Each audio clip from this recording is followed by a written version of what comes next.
సభలలో ఏమంటున్నారు? మమ్మల్ని మేము ఇయాల ఈడ కూర్చున్నామంటే మా కార్యకర్తలు జెండా మోసిరు. మా కార్యకర్తలకు పదవులు దక్కాలంటే ఇప్పుడు మీకు చేవెళ్ళకి అభ్యర్థి లేరా? మీకు మెదకకు మీ పార్టీ నుంచి అభ్యర్థి లేరా? మల్కాజ్గిరి నుంచి లేరా?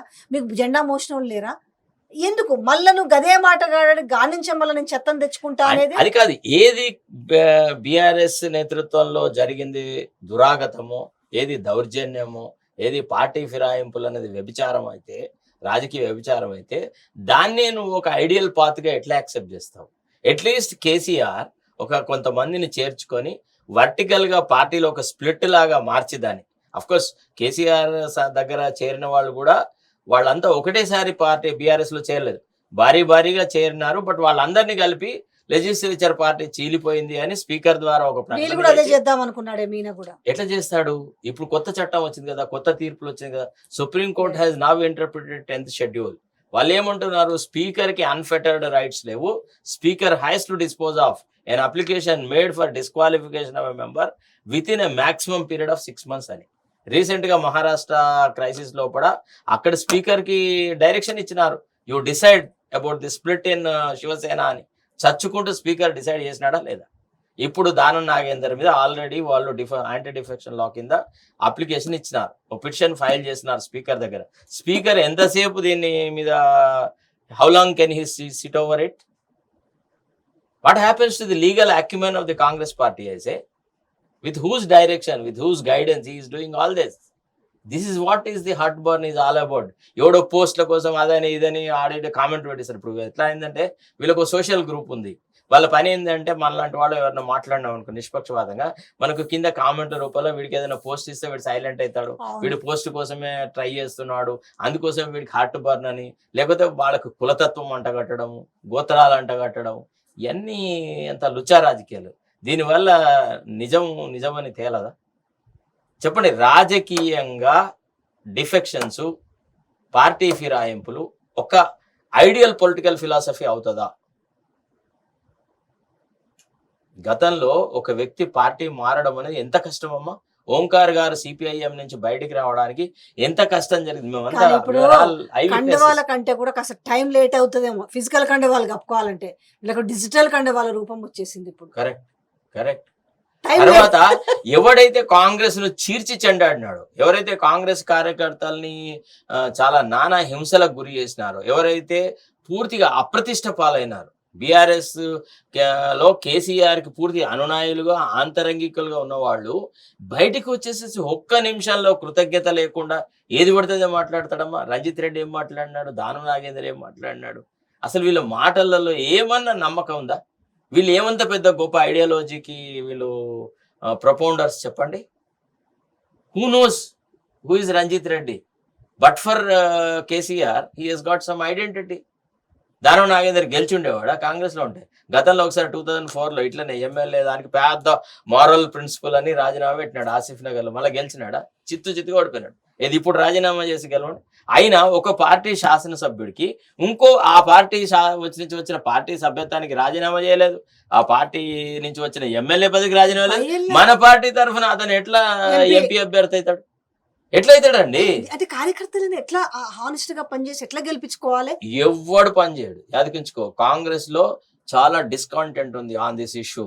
ఎవ్వరు మీరు ఎంత చెప్పినా గానీ వింటారు. ఏదో ముఖ్యమంత్రి చెప్పినందుకు జై అంటారు తప్ప వాళ్ళ హృదయాన్ని చంపుకొని, వాళ్ళ మనసును చంపుకొని ఎవ్వరు సహకరించరు. నిన్న మొన్నటి వరకు నీ దృష్టిలో దానం నాగేంద్ర ఎందుకు వనికిరాడు? దివాంచి దగ్గర బీడీలు అమ్ముకున్నాడు. ఇప్పుడు ఎట్లా గంగిగోవేనాడా? ఎట్లయినాడు? ఏ రకంగా ఏమంత పెద్ద ఆయనలో మానసిక పరివర్తన జరిగింది? ఏ ఐడియాలజీని ఆయన ఏ బేసిస్ మీద ఇచ్చారనుకుంటున్నారు? పోనీ మీరు ఎంపీ, ఆయన ఆల్రెడీ ఎమ్మెల్యేగా ఉన్నాడు అంటే వీళ్ళ క్యాండిడేట్ లేడు, అసలు లేదంటే డమ్మీగా పెట్టాలనుకున్నారా? అందరూ అదే పరిస్థితి. మీరు నన్ను చెప్పించాలని అంటున్నారు అంటే ఒక వాదన. అంటే మా పార్టీలోనే కొంతమంది ఎవరికైతే ధైర్యం లేదో, పిరికి వాళ్ళు ఉన్నారో, లేకపోతే ముఖ్యమంత్రి నుంచి ఏదైనా ఆశిస్తున్నారో అట్లాంటి వాళ్ళు చెప్పలేకపోతున్నారు. కానీ some people are very candid silently. They tell us. ఇప్పుడు మేము ఇట్లా మాట్లాడతాం కదా, మాకు 100 ఫోన్లు వస్తాయి. చాలా మంది మెచ్చుకునే వాళ్ళు మెచ్చుకుంటారు, పెద్దవాళ్ళు మాట్లాడి చెప్తారు, అరే ఇదంతా మ్యాచ్ ఫిక్సింగ్ రా అంటున్నారు. డైరెక్ట్ ఓపెన్ గా పెద్ద ప్రముఖ నాయకులు, this is a match fixing with BJP, he is trying to see that somehow Kishan Reddy is get elected, కొంతమందిని బొందబెట్టాలా, సంజయ్ని ఓడించాలా, అరవింద్ను ఓడించాలా. ఇవన్నీ అయితే జరుగుతున్నది. అవును.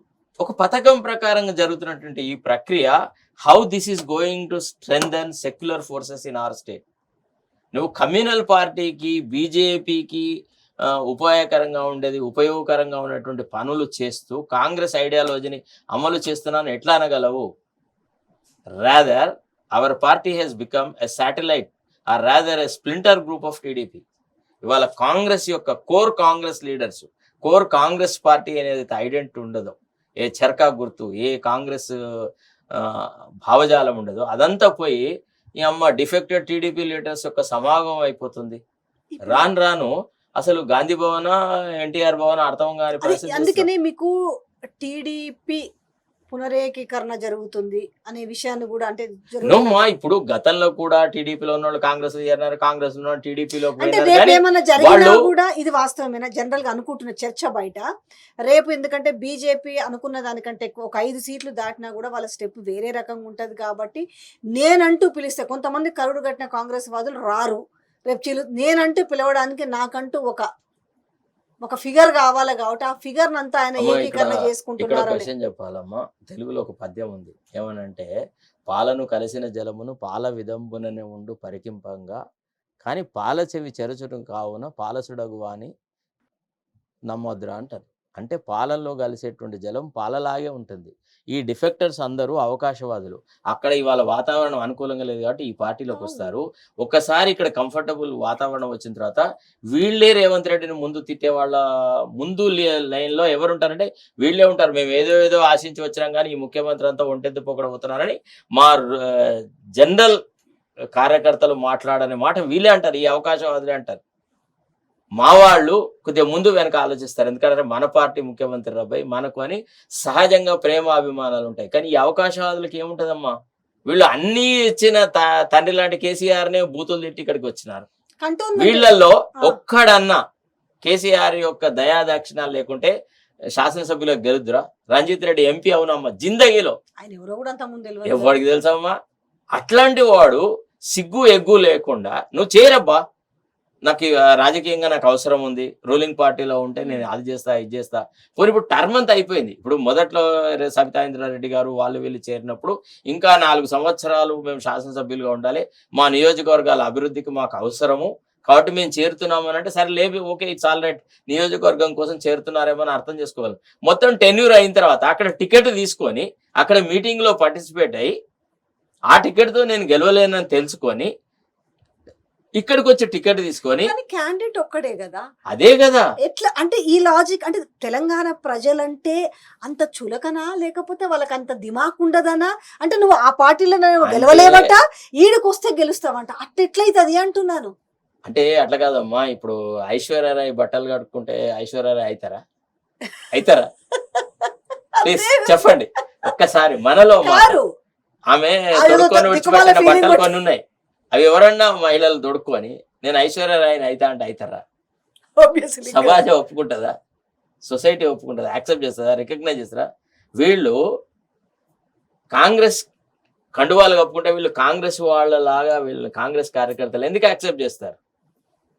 ఇది పచ్చి అవకాశవాదం అమ్మా. దీన్ని వ్యతిరేకించడం, ఇక దీన్ని మీరు ఏ రకంగా